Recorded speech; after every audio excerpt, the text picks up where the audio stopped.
Hey guys, it's Frank. Welcome back to my channel. Whenever you see me wearing a hat, it's usually one of two things.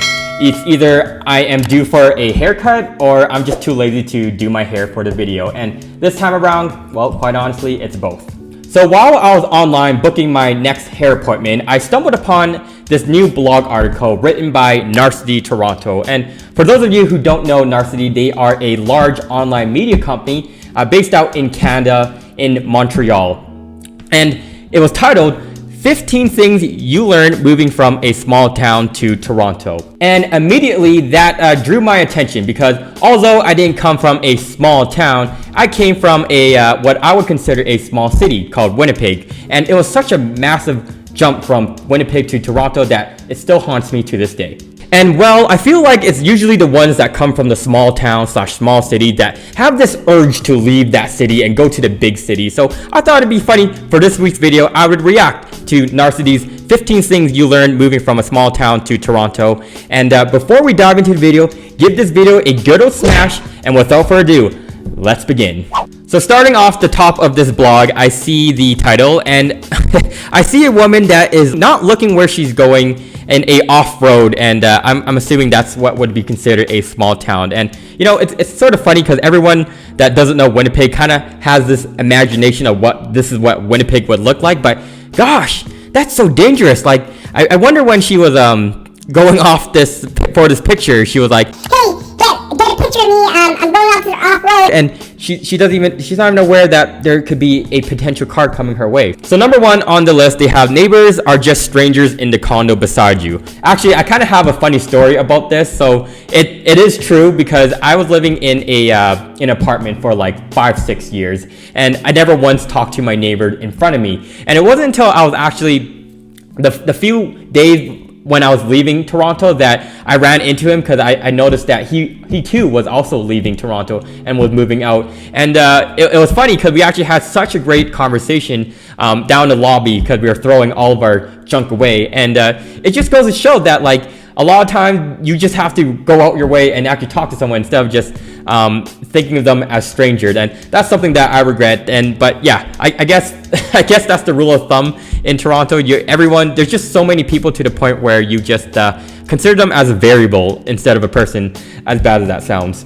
Number two, food possibilities are limitless. Life will never be the same now that there are more food options than Kelsey's or Krabby Joe's. So I've heard of Kelsey's, and surprisingly that they actually exist out in Winnipeg. So see, I told you guys that small town Winnipeg is basically the same thing, but Krabby Joe's I never heard of. Yeah, they are right in that. You don't miss the Kelsey's or the Krabby Joe's, but you will miss the good food that exists in Toronto when you leave it for sure. Number three, finding an apartment is hard. Moving in a city where everyone is looking for a cheap rent makes it all the more difficult to nail down a nice place. The competitive market in Toronto finding an apartment for rent is you have to basically already have the place in mind. It's not browse around, take a look at the place, tour it with like your roommate and see if you like it. Like no.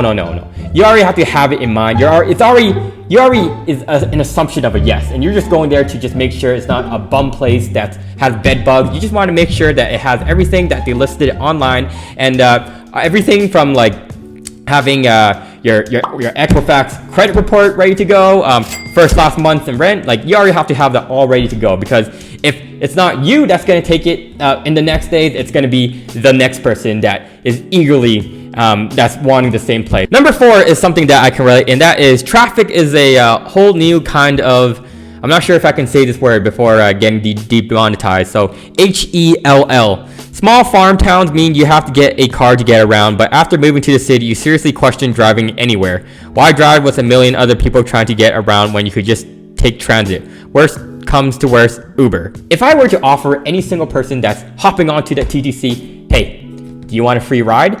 Or do you want to drive to your destination? They're gonna be like, yeah, for sure. TTC? No, absolutely not. But it is nice that they have a nice transit system. So the TTC comes constantly, like every 3 to 5 minutes, there's always a new subway coming. I think Uber might be the better option potentially if you do the math of, you know, buying a car outright or taking Uber. And it really just depends, especially in this new era of everyone working from home, you sort of question whether you actually need a vehicle out in Toronto. Number 5 is sort of funny. Camo is not a regular trend. When people wear camo in the city, it's for genuine passion purposes. This is more the regular trend out in Calgary.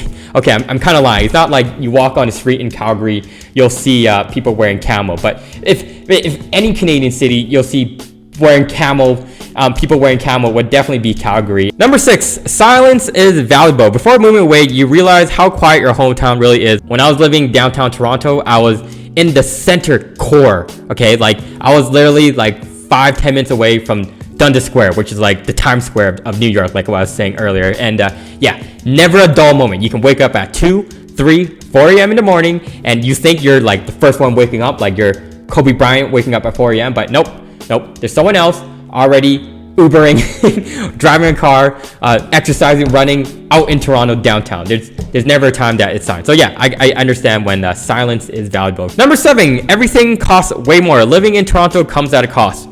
The average 1-bedroom apartment costs $1,500. More restaurants and store selection means competitive price plus your entertainment and transit costs. Living in Toronto does come with a cost, and the price of a 1-bedroom even went up in that. It's not even $1,500. $1,500 is a steal. I take it for $1,500. We're now looking at closer between $1,800 to $2,000. I wouldn't say restaurant cost more. If anything, restaurants are actually relatively cheaper. There's a competitive nature with the restaurant business where you're always gonna have to make your food that much better and that much cheaper to stay competitive. But also at the same time, if you want to eat what's called fancy bougie food, there are options of super expensive food that it's too much for me. It's too much. I like the street food. If I pay less than $10 for food, it's a win for me. But anything more than $20 for like a hamburger, stupid. It's stupid, guys. Number 8, gossiping is not a priority anymore. And before I even jump into it, when was gossiping ever a priority? Yeah, I don't even know what they mean by this, because I see it running everywhere in the city.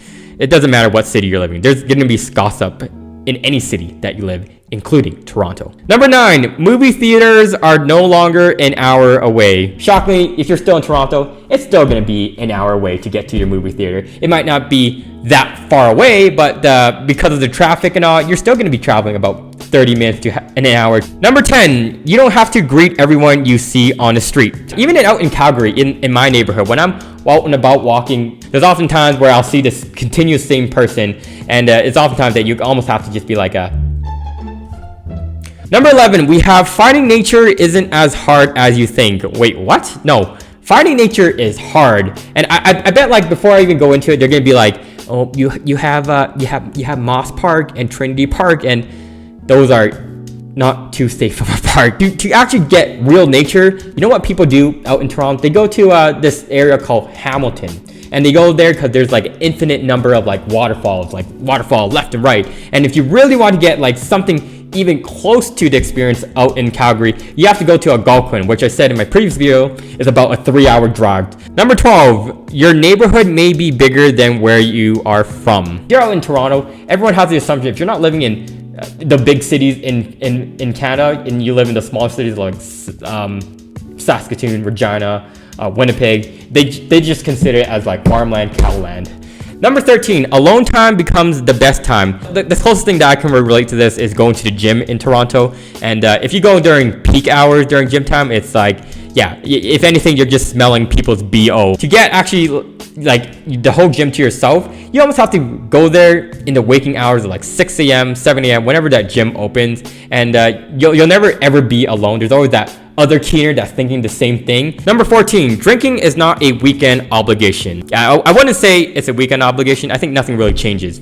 If you're big on drinking, you're still gonna be big on drinking in Toronto, and if you're not, then you're not gonna be in Toronto also. And last but not least, we have number 15. As much as you miss home, you can't go back. I see what they mean by this, because when I left Toronto the first time, you know, I always had Winnipeg in my back pocket if I wanted to go back there, but something told me that it would just be too much of a drastic change to go from a big city life over to Winnipeg. And quite frankly, even adjusting from Toronto and going over to Calgary, I kind of call Calgary a Winnipeg 2.0. It's just slightly bigger, but minus the mountains of Calgary, it's fairly small, I would say. Anyhow, guys, that wraps up the blog written by Narcity Toronto of the 15 things you learn moving from a small town to Toronto. I think they did a great job writing this article. To the woman that is in this picture right here, couple things: wear a helmet and watch where she is going. With that said, guys, if you made it to the end of this video, thank you so much for following my millennial journeys and watching me react over the last few weeks of reaction videos. And what else can I say, guys? Hit that subscribe buttons, and I will see you guys all in my next video. Peace.